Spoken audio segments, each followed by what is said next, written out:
नमस्कार दोस्तों आज हम बात करेंगे कि कार में जो है नॉर्मल अपना एसी होता है, तो क्या हमें एसी कार में चलाने से माइलेज में नुकसान होता है, अगर होता है तो कितना होता है और हमें उसको कैसे बचाना है दोस्तों।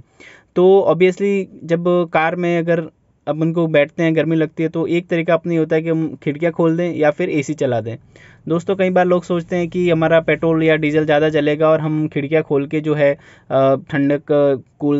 कूलिंग कर लेते हैं और एसी चालू करने की ज़रूरत नहीं पड़ेगी। लेकिन ये बहुत ही अच्छा आइडिया नहीं है, क्योंकि अगर आपकी स्पीड अगर 50 किलोमीटर पर आवर से ज़्यादा है, तो अगर आप खिड़की खोल रहे हैं तो उसके अंदर से आपकी गाड़ी में हवा जा रही है और आपका जो है गाड़ी को ज़्यादा ताकत करनी पड़ रही है आगे बढ़ने के लिए। टेक्निकल भाषा में बोलूँ तो इसमें एक ड्रैग जो है वो गाड़ी में लगता है, ड्रैग फोर्स, और इसकी वजह से आपका माइलेज जो है वो कम हो जाता है। अगर आप 50 से कम की स्पीड में आराम से जा रहे हैं तब आप खिड़की खोल के आराम से जा सकते हैं, अदरवाइज़ तो आपका माइलेज जो है वो खिड़की खोलने से भी डाउन होता है। अब दूसरा चीज़, अगर अपन कूलिंग करते हैं और उसमें एसी चालू करते हैं दोस्तों,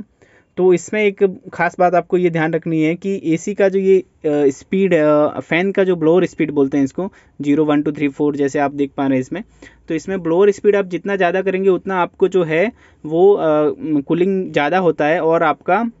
माइलेज कम होता है, माइलेज जो है वो कम होता जाता है। ठीक है, इसमें होता ये है कि आपको जितनी ब्लोअर पे यहाँ से जितनी हवा बाहर आती है, वो हवा आपके कंप्रेसर के जो कॉइल्स है वहाँ उसके अराउंड के पास आती है, और वो जितनी तेज़ी से आती है उतना आपको कंप्रेसर बार बार चालू बंद होता है और वो जो कंप्रेसर एनर्जी अपनी गाड़ी से लेता है। ठीक है,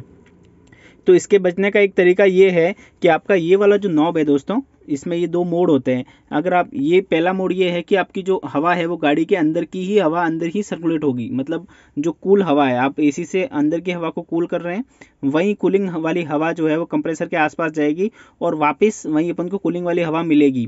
तो आपको ये अगर आप मोड करके रखेंगे दोस्तों, तो अगर आप तो इसमें क्या होगा कि आपको कूलिंग अच्छी मिलेगी और कूलिंग अच्छी मिलेगी, जो आपका माइलेज अच्छा होगा, क्योंकि कंप्रेसर आपका बार बार चालू बंद नहीं होगा, क्योंकि आप वहीं कूल की हुई हवा वापस कंप्रेसर में कोयल्स के आसपास भेज रहे हैं, उसको ज़्यादा गर्म हवा नहीं मिल रही है। दूसरी तरफ ये जो दूसरा ऑप्शन है दोस्तों, जिसमें आपको ये दिखाई दे रहा है कि एयर जो है वो बाहर से कार में एंटर कर रही है दोस्तों, तो इसमें ये होता है कि बाहर वाली हवा अंदर आती है, बाहर वाली हवा अंदर आएगी तो ऑब्वियसली बाहर की गर्म हवा अगर है तो वो आपके माइलेज को जो है वो खतरनाक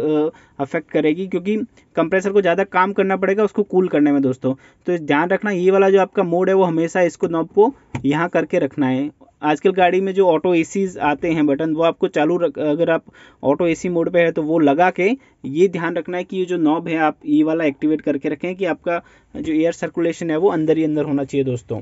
तो इस चीज़ का ध्यान रखें और आप खुद जो है वो कितना कूलिंग हो रहा है आप फील कर पाएंगे। एक बार आप इस मोड में एसी चलाइए, एक बार आप इस मोड में एसी चलाइए, आपको जो ये कूलिंग का टेम्परेचर है वो ऊपर करना पड़ जाएगा, मतलब टेम्परेचर बढ़ाना पड़ जाएगा, क्योंकि आप अंदर के अंदर हवा बार बार कूल करेंगे तो वो ज़्यादा कूलिंग हो जाती है दोस्तों। तो इस तरीके से आप अपना माइलेज भी बचा सकते हैं, क्योंकि कंप्रेसर बार बार चालू नहीं होगा और आपका कूलिंग भी ज़्यादा आपको मिलेगी कम ब्लोअर स्पीड पे ही। ठीक है, थैंक यू।